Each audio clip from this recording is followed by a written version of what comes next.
سامعین حضرات، یہ تھے صدر جامعہ فضیلت الشیخ عبدالرشید محمدی حفظہ اللہ، جو ہمیں پورے سال کا جو خرچ ہوتا ہے یا جو فنڈ ملتا ہے اس کا جو رپورٹ ہمارے سامنے پیش کر رہے تھے۔ اب میں بلا کسی تاخیر ایک ہمارے یہاں ہر سال جو ہمارے علاقے کے اندر بنی پچم میں جو طلبہ باہری اداروں میں تعلیم حاصل کر کے سند فراغت حاصل کرتے ہیں، چاہے وہ حفاظ ہوں یا فضیلت کی سند حاصل کرتے ہوں، ہمارے ادارے کے اندر یہ جو ہے ان کا استقبال کیا جاتا ہے، ان کی شال پوشی کی جاتی ہے۔ تو اس لیے میں تمام فارغین اخوان کو میں مدعو کروں گا تاکہ ان کا استقبال کیا جائے۔ میں دعوت دوں گا مولانا شعیب بن عبدالغنی کمال رحمانی، بڑا دینارہ کے رہنے والے ہیں، میں ان کو دعوت دوں گا، اور ان کے استقبال کے لیے میں مولانا عبدالرشید محمدی حفظ اللہ کو دعوت دوں گا کہ وہ ان کا استقبال کریں، شال پوشی کریں۔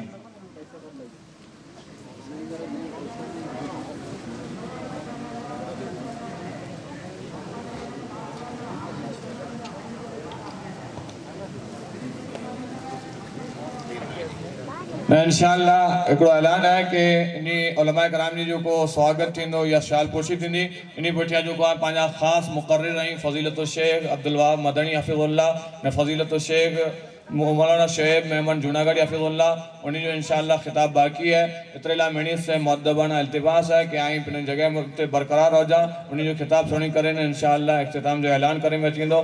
اتریلا پرخلوص اپیل ہے کہ آئیں پنے جی جگہ تے برقرار رٹھا ہو جا۔ بے نمبر دیں جو کو فارغین ہیں مولانا شعیب عبدالغنی ہوتی دروبانہ والے، ان کی جو شال پوشی کرنے کے لیے میں مولانا امین فیضی کو دعوت دیتا ہوں، وہ آئیں اور ان کا استقبال کریں۔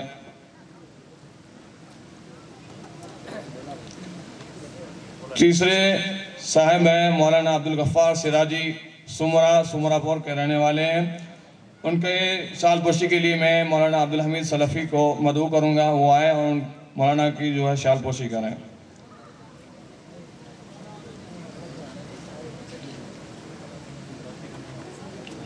ان کے بعد مولانا حسن گل محمد رحمانی، مینڈیارہ گاؤں سے ان کا تعلق ہے، ان کو مدعو کروں گا تاکہ ان کی بھی شال پوشی کی جائے۔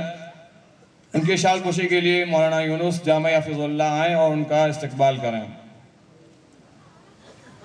ان کے بعد مولانا محمد رحیم ملوک رحمانی ماداپور والے، ان کے استقبال کے لیے عبداللہ جامعی حفظ اللہ کو دعوت دیتا ہوں، وہ آئیں اور ان کا شال پوشی کے ذریعے استقبال کریں۔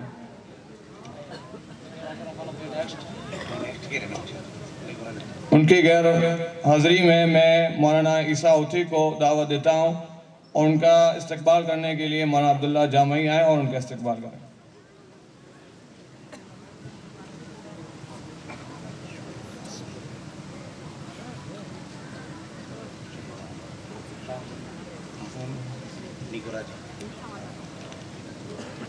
ان کے بعد مولانا عبدالواحد کورار رحمانی بزرگوں والے، ان کا استقبال کرنے کے لیے مولانا داؤد اثری صاحب آئیں اور ان کا استقبال کریں۔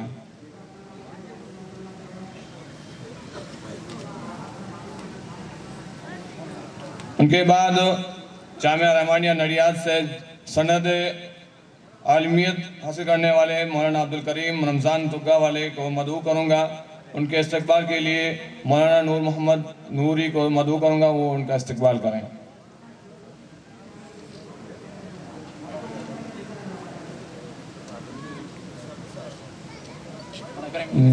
مولانا ابراہیم نوری صاحب آئیں اور مولانا کا استقبال کریں۔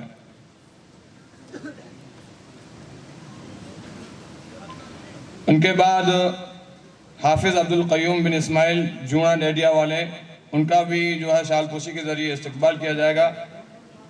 مولانا عبدالرشید رحمانی صاحب آئیں اور ان کا استقبال کریں۔ انہوں نے اس سال جامعہ سلفیہ محمدیہ ورنورہ پیا سے سند حفظ حاصل کی ہے، اللہ رب العالمین ان کو حافظ قرآن کے ساتھ ساتھ عالم دین بھی بنائے۔ ان کے بعد اشرف نظام الدین خطری خاوڑا والے، انہوں نے بھی جو اس سال جامعہ رحمانیہ نڈیاد سے سند عالمیت حاصل کی ہے، ان کے استقبال کے لیے میں مولانا یحییٰ خان جامعی کو مدعو کروں گا، وہ ان کا استقبال کریں۔ ان کے بعد اس سال دوروڑا گاؤں سے تعلق رکھنے والے حافظ شعیب قاسم جو نڑیاد سے انہوں نے حفظ مکمل کیا ہے، ان کے استقبال کے لیے یحییٰ خان جامعی صاحب آئیں، ان کا استقبال کریں۔ معذرت کے ساتھ چند علماء کرام حاضری نہ دے سکے، اسی طریقے سے یاسر بن عیسیٰ جو اس سال بیونڈی مدرسے سے جو ہے حفظ مکمل کیا ہے، اسی طریقے سے چھوٹا دینارہ کے مولانا زید محمود رائے درگ سے جو ہے انہوں نے فضیلت حاصل کی ہے، ان کو ابھی چھٹی نہیں ہوئی، وہ ہمارے یہاں موجود نہیں ہے، ان کا نام لینا میں نے مناسب سمجھا۔ اب اس کے بعد بلا تاخیر ہمارے مقررین خصوصی جو ہیں، میں آپ لوگوں کے درمیان حائل ہوئے بغیر دعوت دینا مناسب سمجھتا ہوں۔ میں فضیلت الشیخ ناظم عمومی امیر جمعیت اہل حدیث گجرات کو فضیلت الشیخ عبدالوہاب مدنی حفظہ اللہ کو مدعو کروں گا، شیخ آئیں اور اپنا وعظ ہمارے سامنے پیش کریں۔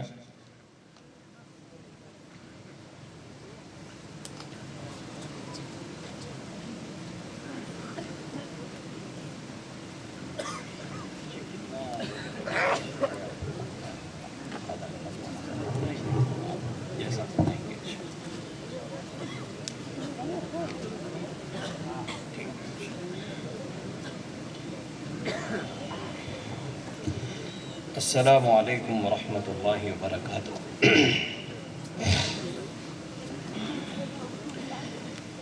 الحمد للہ والصلاة والسلام علی رسول اللہ، اما بعد۔ عن ابی ہریرہ رضی اللہ عنہ قال قال رسول اللہ صلی اللہ علیہ وسلم: المؤمن القوی خیر واحب الی اللہ من المؤمن الضعیف وفی کل خیر احرص علی ما ینفعک واستعن باللہ ولا تعجز وَإِنْ أَصَابَكَ شَيْءٌ فَلَا تَقُلْ لَوْ أَنِّي فَعَلْتُ كَانَ كَذَا وَكَذَا وَلَكِنْ قُلْ قَدَرُ اللَّهِ وَمَا شَاءَ فَعَلَ فَإِنَّ لَوْ تَفْتَحُ عَمَلَ الشَّيْطَانِ رواہ مسلم۔ محترم صدر اجلاس، ذمہ داران جامعہ، معزز علماء، عزیز طلبہ اور قابل قدر سامعین،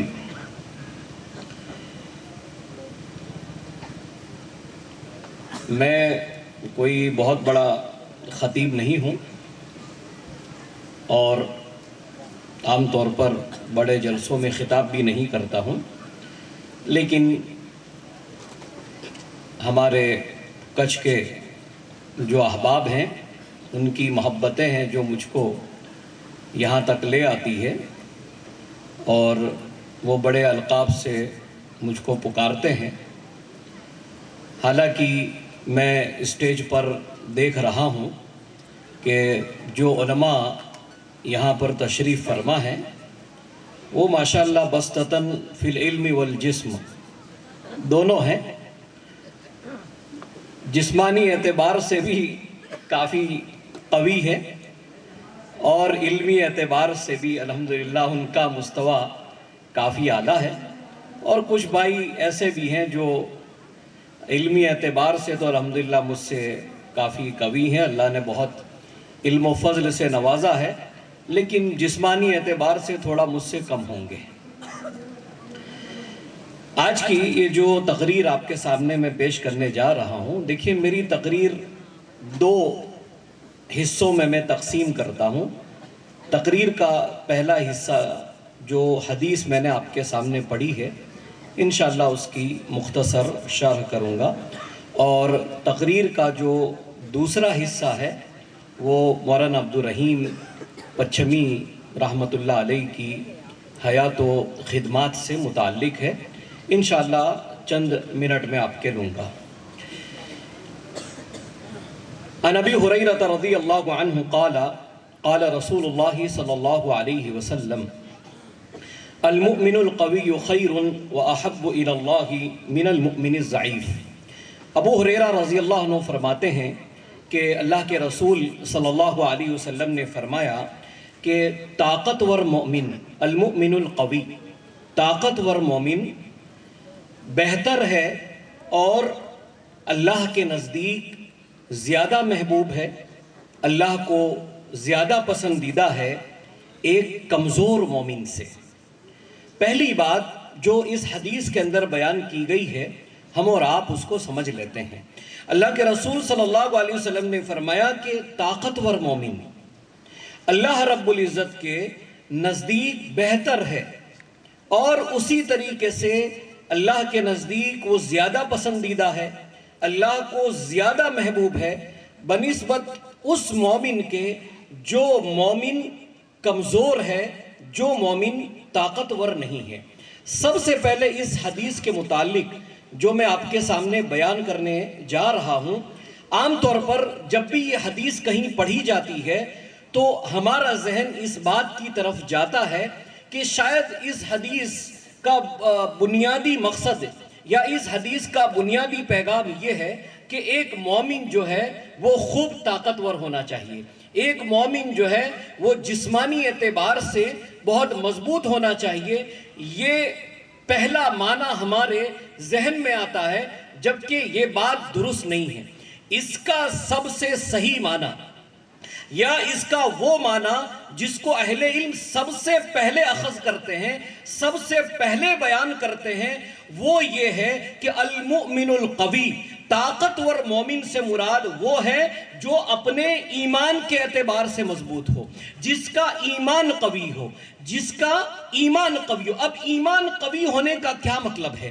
ایمان قوی ہونے کا مطلب یہ ہے کہ ایسا مومن شخص، ایسا مومن بھائی جس کو اللہ تعالیٰ نے ایمان جیسی عظیم نعمتوں سے نوازا ہو، اور اس کے ایمان کی مضبوطی یہ ہو کہ وہ ہر حال میں اور اس کے اوپر آئے ہوئے تمام تر مشکلات میں، مصائب میں وہ صبر کرنے والا ہو۔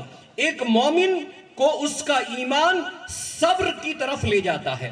ایک طاقتور مومن وہ ہے جو زیادہ سے زیادہ عبادت کرنے والا ہو۔ طاقتور مومن وہ ہے جو اللہ رب العزت اور اللہ کے رسول صلی اللہ علیہ وسلم کے فرامین پر عمل کرنے والا ہو۔ میرے بھائیو یاد رکھو، وہ شخص طاقتور مومن نہیں ہو سکتا، وہ قوی مومن نہیں ہو سکتا، وہ قوی اور مضبوط مومن نہیں ہو سکتا جو مومن نماز نہ پڑھتا ہو، جو برائے نام مومن ہو، جس کا عقیدہ درست نہ ہو، جس کی زندگی گناہوں کے اندر گزرتی ہو، جو ہر قدم پر اللہ اس کے رسول صلی اللہ علیہ وسلم کی نافرمانی کرتا ہو۔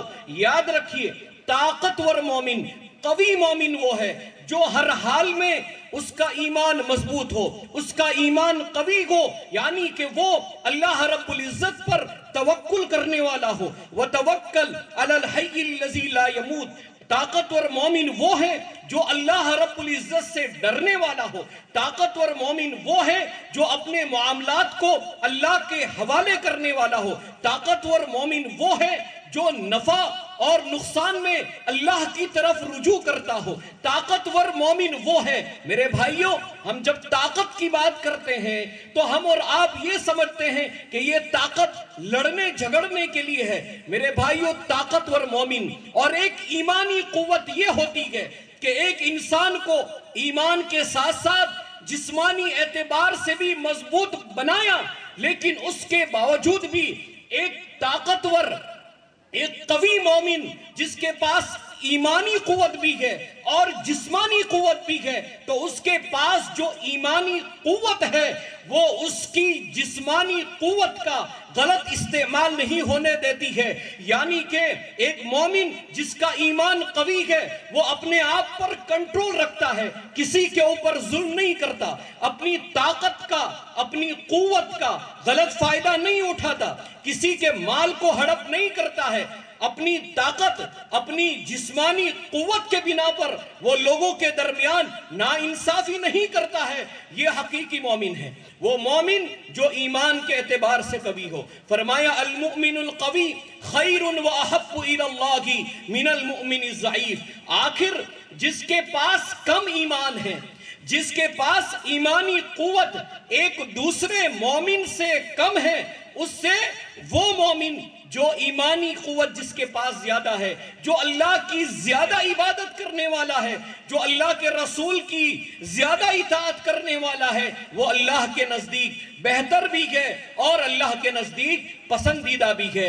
پھر اللہ کے رسول صلی اللہ علیہ وسلم نے فرمایا وفی کل خیر، اس بات کو سمجھے، وفی کل خیر یعنی کہ دونوں کے اندر بھلائی ہے، دونوں کے اندر خیر ہے، کیونکہ دونوں کے پاس ایمان ہے، دونوں کے پاس بنیادی عقیدہ ہے، اس وجہ سے دونوں کے اندر خیر ہے۔ لیکن یہ ہے کہ ایک زیادہ اعمال کر کے، ایک زیادہ عبادت کر کے اللہ کے نزدیک بہترین بن جاتا ہے، اللہ کا محبوب بن جاتا ہے، اور ایک وہ ہے کہ ایمان تو ہے، ایمان سلامت ہے، لیکن وہ زیادہ اعمال نہیں کرتا، اس کی زندگی گناہوں کے اندر گزر رہی ہے، لیکن اس کے باوجود بھی کیونکہ ایمان ہے تو یہ ایمان اس بات پر دلالت کرتا ہے کہ اس کے اندر بھی خیر ہے۔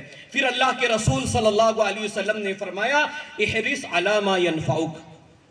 میرے بھائیوں، انتہائی بڑی بات ہے کہ جو چیز تمہیں نفع پہنچانے والی ہو، یہ نفع پہنچانے والی چیز، فائدہ پہنچانے والی چیز، چاہے دنیاوی اعتبار سے ہو یا اخروی اعتبار سے، لیکن دنیاوی اعتبار سے ایک بات یاد رکھ لیں، دنیاوی اعتبار سے کوئی ایسا نفع اور ایسا فائدہ شامل نہ ہو جس نفع کو اور جس فائدے کو شریعت نے حرام قرار دیا ہو۔ کہا احرص علی ما ینفعک، جو چیز تمہیں نفع پہنچانے والی ہے اس کو حاصل کرنے کے لیے کوشش کرنا چاہیے۔ ایک مومن کو حریص ہونا چاہیے کہ دنیا کے اندر ہر وہ چیز جو نفع بخش ہے، ایک مومن کے لیے عقیدے کا علم سیکھنا نفع بخش ہے، اسے عقیدے کا علم حاصل کرنا چاہیے۔ ایک مومن کو قرآن کریم اس کے لیے یاد کرنا نفع بخش ہے، اسے قرآن کریم یاد کرنا چاہیے۔ ایک مومن کو دوسرے مومن کے ساتھ اچھا سلوک کرنا چاہیے، اچھے معاملات کے ساتھ پیش آنا چاہیے، آخر اس چیز کو بھی حاصل کرنا چاہیے۔ ہر وہ تجارت، ہر وہ کیا ہوا عمل جس کے اندر اللہ نے خیر رکھی ہے، ہر وہ چیز جو اللہ نے حلال رکھی ہے، اسے حاصل کرنے کے لیے ایک مومن کو کوشش کرنا چاہیے، جد و جہد کرنی چاہیے، جتنا ہو سکے اس کے اندر وہ اپنی کوشش صرف کرے۔ جب یہ کہا کہ حریص ہونا چاہیے اس چیز پر جو تمہیں نفع دینے والی ہے، اور یہ نفع دینا یہ کون طے کرے گا؟ اللہ اور اس کے رسول طے کریں گے۔ اللہ اور اس کے رسول طے کریں گے کہ کون سی چیز ہمارے لیے نفع بخش ہے، کون سی چیز میں ہمارے لیے فائدہ ہے اور کون سی چیز میں ہمارے لیے فائدہ نہیں ہے۔ میرے بھائیوں، ہماری اور آپ کی زندگی کے بہت سارے اوقات یوں ہی گزر جاتے ہیں، لہو و لعب میں، کھیل کود میں گزر جاتے ہیں۔ ہم اور آپ سمجھتے ہیں کہ اس کے اندر نفع ہے، اس میں کوئی نفع نہیں ہے۔ ہر وہ چیز چھوڑ دو جو اللہ اس کے رسول نے منع کی ہے، اور ہر اس چیز کو کرنے کی کوشش کرو جس کا حکم اللہ اس کے رسول نے دیا ہے۔ اب انسان کی زندگی میں بہت ساری چیز ہے جو اس کے لیے مفید ہے، اس کو فائدہ پہنچانے والی ہے، اب وہ اس کو حاصل کرنے کے لیے کوشش کرے گا۔ پہلی چیز کہ ہم اس کو حاصل کرنے کے لیے کوشش کر رہے ہیں، لیکن کوشش کے بعد بھی اللہ کے رسول صلی اللہ علیہ وسلم نے فرمایا تم کوشش کر لو، تم اپنی محنت کر لو، وَاسْتَعِنْ بِاللَّهِ، لیکن اللہ تعالیٰ سے تم مدد طلب کرو۔ یہ بات یہ بتلا رہی ہے کہ انسان کا کام ہے کوشش کرنا۔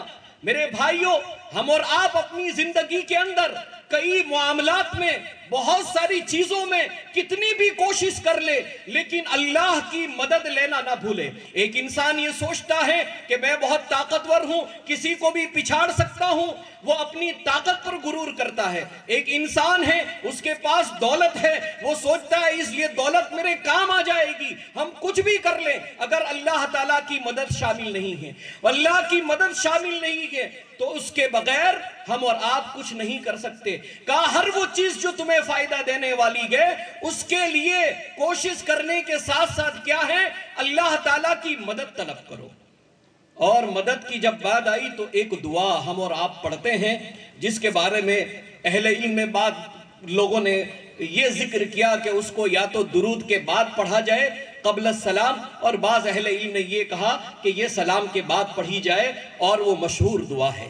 مشہور دعا جو ہم اور آپ پڑھتے ہیں اس دعا کو سامنے رکھے اور یہ مدد طلب کرنے کا معنی سامنے لے لیں. کیا ہے وہ چیز؟ ہم اور آپ دعا پڑھتے ہیں اور اکثر ہمارے یہاں فرض نماز کے بعد یہ دعا پڑھی جاتی ہے کہ ربی اعنی علی ذکرک و شکرک و حسن عبادتک, کہ اے میرے رب تو میری مدد فرما علی ذکر کا, تیرا ذکر کرنے پر, وہ شکر کا, اور تیرا شکر ادا کرنے پر, وہ حسن عبادتی کا, اور اچھے طریقے سے عبادت کرنے پر. میرے بھائیوں, ذکر کرنا نفع مند چیز ہے, اخروی اعتبار سے نفع ہے. اللہ رب العزت کا شکر ادا کرنا اخروی اعتبار سے نفع ہے, اچھے طریقے سے عبادت کرنا. لیکن یہاں ہم کیا کہتے ہیں کہ اے میرے رب تو میری مدد فرما, ربی آئینی میری مدد فرما. یہ بات یہاں بتلائی جا رہی ہے کہ اللہ کی قسم اگر اللہ کی مدد ہمارے ساتھ نہ ہو, اللہ کی مدد ہمارے ساتھ نہ ہو تو ہم اس کا ذکر بھی نہیں کر سکتے ہیں. اس کی توفیق نہ ہو تو ہم اس کا ذکر نہیں کر سکتے ہیں. وہ شکری کا, اور یہ شکر کی توفیق دنیا میں کتنے لوگ ہیں, اللہ نے کتنا کچھ دیا ہے لیکن اس کے باوجود بھی اللہ نے ان کو شکر کرنے کی توفیق نہیں دی. جب دیکھو اپنی مصیبتوں کا ذکر کرتے ہیں, اپنی پریشانیوں کا ذکر کرتے ہیں, آپ پوچھیں کہ بھئی آپ کے حال چال کیسے ہیں تو وہ یہی کہیں گے مولانا کاروبار تھپ پڑ گیا ہے, کام دھندا چل نہیں رہا ہے, کسٹمر آ نہیں رہے ہیں, یا کوئی رہے گا تو کہے گا بہت پریشان ہوں, بیماریاں میری بہت بڑھ رہی ہے, میں اس میں چلی گیا, اس میں چلا گیا, اس میں چلا گیا. شکر کرنا اس کے لیے بھی رب کی مدد چاہیے, کیونکہ بہت کم ایسے ہیں جن کو شکر کی توفیق ملتی ہے. اور وہ حسن عبادت, اچھے طریقے سے عبادت کرنا. میرے بھائیوں میں کیا کہوں کہ حسن عبادت کیا ہے, اچھے طریقے سے عبادت کرنا, یہ جو ہم اللہ سے مدد مانگتے ہیں. میرے بھائیوں میں تو صرف یہ کہوں گا حسن عبادت تو یہ ہے کہ انسان جو عبادت کرتا ہے اس کا اس عبادت میں دل لگ جائے, دل لگ جائے. وہ عبادت اس کو جو ہے اللہ تعالیٰ سے جوڑ دے, ایک چیز یہ, اور دوسرا حسن عبادت یہ ہے کہ اس کی جو عبادت ہے اس عبادت میں اللہ کے رسول صلی اللہ علیہ وسلم کا طریقہ ہو. اگر طریقہ نہیں ہے تو وہ حسن عبادت نہیں ہو سکتی. تو کہا جو چیز نفع پہنچانے والی ہے اسے حاصل کرنے کی کوشش کرو, اس کے لیے حریص رہو اور اللہ کی مدد طلب کرو. ولا تعجز, اس کو اہل علم دو طریقے سے پڑھتے ہیں, یہاں پر موجود ہے, آپ اس کو ولا تعجز بھی پڑھ سکتے ہیں اور ولا تعجز دونوں طریقے سے پڑھ سکتے ہیں. دیکھیے انسان حریص ہوتا ہے کہ فلاں فلاں چیز حاصل کر لے, اسے اللہ کی مدد کی بھی ضرورت ہے, لیکن ساتھ میں یہ بھی کہا جا رہا ہے کہ اب ہمت نہ ہارو, اسباب اللہ تعالیٰ نے رکھے ہیں, تمہیں یوں ہی بیٹھے رہنے کی ضرورت نہیں ہے, اللہ نے یہ زندگی دی ہے, کوشش کرو, کوشش کرو, ہر نفع بخش چیز کے لیے اپنا وقت لگاؤ. انسان کو اتنی بڑی چیز کہی جا رہی ہے اور اس کے بعد اللہ نے کہا, اللہ کے رسول نے فرمایا وَإِنْ أَصَابَكَ شَيْءٌ فَلَا تَقُلْ لَوْ أَنِّي فَعَلْتُ كَانَ كَذَا وَكَذَا. ٹھیک ہے, انسان کو اللہ نے توفیق دی, انسان فائدے والی چیز حاصل کرنے کے پیچھے رہا کہ یہ فائدہ میں حاصل کر لوں, اللہ سے مدد بھی کی, اس نے اپنی کوشش بھی کر لی, سب کچھ کر لیا, سارے اسباب کر لیے. انسان بہت محنت کیا کہ بھئی مجھے اس میں کامیاب ہونا ہے, انسان نے اللہ سے مدد بھی مانگ لی, انسان تھکا بھی نہیں، انسان ہارا بھی نہیں، ہمت بھی نہیں ہاری. جو اسباب اختیار کرنے چاہیے کسی چیز کو حاصل کرنے کے لیے، وہ اسباب، وہ ذرائع اختیار کر لیے. لیکن وَإِنْ أَصَابَكَ شَيْءٌ، اس کے باوجود بھی تمہیں رزلٹ نہ ملے، اس کے باوجود بھی تم پر کوئی مصیبت آئے، اس کے باوجود بھی کہ تم نے سب کچھ کر لیا پھر بھی کوئی پریشانی آ گئی، تو کیا کہا؟ فَلَا تَقُلْ لَوْ أَنِّي فَعَلْتُ كَانَ كَذَا وَكَذَا. کہا تم نے کوشش کر لی، اب تم نتیجہ اللہ پر چھوڑ دو. کوئی حادثہ ہو گیا کوئی بات نہیں، کوئی مصیبت آ گئی کوئی بات نہیں، تمہارا پلان فیل ہو گیا کوئی بات نہیں. کہا ایسا مت کہو کہ اگر میں ایسا کر لیتا، کانا کذا و کذا، اگر ایسا کرتا تو ایسا ہوتا، ایسا نہیں کرتا تو ایسا نہیں ہوتا. ہماری آپ کی زندگی میں یہ ہوتا ہے، بلکہ بہت سارے لوگ ایک دوسرے پر اعتراضات بھی کرتے ہیں. ارے اس نے یہ کر لیا، سمجھایا تھا. میرے بھائیوں، ہمیں اپنا فرض ادا کرنا ہے. نفع بخش چیز جس طریقے سے حاصل کرنی ہے اسے حاصل کرنے کی کوشش کرنا ہے، اللہ سے مدد مانگنی ہے، سستی کاہلی سے کام نہیں لینا ہے. اس کے باوجود بھی اگر کوئی شر کا معاملہ ہو، کوئی برائی کا معاملہ ہمارے ساتھ ہو، تو ہم کو اس کے اوپر شکوے شکایت کرنے کی ضرورت نہیں ہے. ہم اپنا معاملہ اللہ تعالیٰ کے حوالے کر دے، اللہ کے حوالے کر دے. ہو سکتا ہے یہ مصیبت، یہ پریشانی، یہ تکلیف، اس میں اللہ تعالیٰ نے ہمارے لیے کوئی بڑا خیر رکھا ہو. ہو سکتا ہے یہ آزمائش ہم کو نکھارنے کے لیے ہو، ہم کو یہ آزمائش مستقبل کے اندر اچھے طریقے سے اور کام سکھانے کے لیے ہو. اس لیے انسان کو ایسا نہیں کرنا چاہیے. پھر اللہ کے رسول نے فرمایا وَلَكِنْ قُلْ قَدَرُ اللَّهِ وَمَا شَاءَ فَعَلَ. یہ اہل علم یہاں پر بیٹھے ہیں، اس میں بھی اہل علم کے پاس پڑھنے کا کچھ طریقہ الگ ہے. بعض اہل علم پڑھتے قدر اللہ، بعض اہل علم پڑھتے قدر اللہ. میں یہاں پڑھتا ہوں وَلَكِنْ قُلْ قَدَرُ اللَّهِ. یہ سب ہمارے اہل علم آپ کو بتلا سکتے ہیں. لیکن کیا ہونا چاہیے؟ بلکہ وہ یہ کہ قُلْ قَدَرُ اللَّهِ. ارے یہ تو اللہ کا فیصلہ ہے، اللہ کا فیصلہ ہے. جو میرے ساتھ ہونا تھا وہ ہو گیا. وَمَا شَاءَ فَعَلَ. جو اللہ تعالیٰ نے چاہا وہ اللہ تعالیٰ نے کیا. اور یہ بات بتا دی گئی کہ معاملہ اللہ کے حوالے. بھئی اللہ کا فیصلہ ہے، اللہ کے فیصلے پر راضی ہوں. جو نقصان ہونا تھا نقصان ہو گیا، اللہ کے فیصلے پر راضی ہوں. تو انسان کے لیے یہ ہے کہ وہ یہ کہے. اس کے بعد ایک بات بتلائی اللہ کے رسول نے فَإِنَّا لَوْ تَفْتَحُ عَمَلَ الشَّيْطَان. کہ دیکھو یہ اگر جو ہے نا، اگر کہا یہ اگر کا جو معاملہ ہے یہ شیطان کا دروازہ کھول دیتا ہے. یہ بہت بڑی بات کہی ہے. کہا تم اپنی زندگی کے اندر جو کام کرنا ہے اس کو اچھے انداز میں کرو، اللہ اس کے رسول کے طریقے کے مطابق کرو، ہمیشہ اللہ پر بھروسہ کرو، توکل کرو، اللہ پر مدد مانگو. جتنی کوشش کر سکتے ہو تم کر لو. اس کے باوجود بھی رزلٹ نہیں ملتا ہے تو پھر یہ اگر کا دروازہ بند کر دو. یہ شیطان کا کام ہے. ایک مومن ایسا نہیں کرتا ہے. اگر ایسا کر لیتا، اگر یہ ہوتا. یہ حدیث اس بات کی تعلیم دے رہی ہے کہ تم اگر کے پیچھے نہ جاؤ. میرے بھائیو، یہ انتہائی اہم حدیث تھی. میں وقت زیادہ نہیں لینا چاہتا کیونکہ آج ہمارا وقت بہت مختصر ہے. شاید 10 بجے تک یا 10:30 بجے تک پروگرام ختم ہوگا. میں چاہتا ہوں کہ اس 5-10-15 منٹ کے اندر آپ کے سامنے اس خطے کے عظیم محدث کہوں، ان کو عظیم مناظر کہوں، ان کی زندگی کے متعلق چند باتیں آپ کے سامنے رکھنا ضروری ہے. ہم اور آپ کے لیے مولانا عبدالرحیم پچھمی رحمت اللہ علیہ کا نام اور ان کی شخصیت محتاج تعارف نہیں ہے. یہ پورا خطہ، یہاں تک کہ ہمارے پڑوس ملک کے اندر جو لوگ بستے ہیں وہ بھی مولانا کی شخصیت سے واقف ہے. ان کی دعوت، ان کی توحید اور ان کی تبلیغ کا یہ نتیجہ ہے کہ آج اس پورے خطے کے اندر جگہ جگہ پر اہل حدیثوں کی اتنی بڑی آبادی موجود ہے، اتنی بڑی تعداد موجود ہے. میرے بھائیوں، مولانا عبدالرحیم پچھمی رحمت اللہ علیہ کے بارے میں آج ایک بات کہنا چاہتا ہوں. یہ ہمارا مدرسہ ہے. یہاں پر اس مدرسے میں ایک کتاب پڑھائی جاتی ہے تقویت الایمان. آج میں آپ سے کہہ رہا ہوں کہ یہ جو بچوں کو جو کتابیں ہدیے میں دیتے ہیں اسے معمولی مت سمجھا کرو. اور اگر اللہ تعالیٰ نے ہم سب کو یہ توفیق دی ہے تو ہمیں اچھی اچھی کتابیں لوگوں تک پہنچانا چاہیے. اگر ہم کسی کو زبانی نہیں سمجھا سکتے ہیں تو کم سے کم علماء سے پوچھیں کہ کون سی کتاب بہتر ہے کہ میں اپنے کسی بھائی کو دوں, اور اللہ تعالیٰ